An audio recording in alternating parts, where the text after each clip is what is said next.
Uma pessoa está aqui colocando uma pergunta que talvez nos ajude nesta caminhada. Ela pergunta o que é ampliação de consciência, porque nós estamos todos convidados a ampliar a consciência.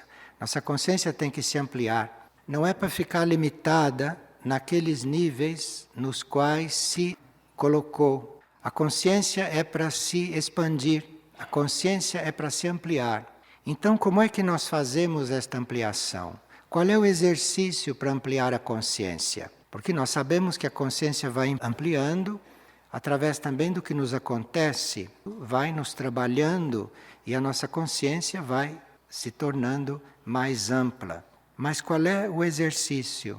O exercício, entre os exercícios que nós podemos fazer para ampliar a nossa consciência, para vermos mais amplamente do que vemos atualmente, é nós procurarmos perceber as coisas sem precisar de fatos externos. Há pessoas que ficam esperando fatos externos para compreender uma situação.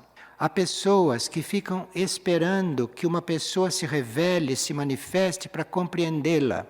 Não é preciso que nada se manifeste. Não é preciso que uma pessoa faça nada para você compreendê-la.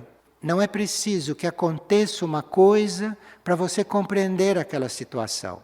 Quando uma coisa acontece, você já tinha compreendido há muito tempo e só faltava ela acontecer. Então, quando ela acontece, você a recebe de outra forma e você a trabalha de outra forma, porque você já tinha visto. Então, antes de um indivíduo se manifestar, antes de o indivíduo fazer qualquer coisa na sua frente, você já deve tê-lo compreendido.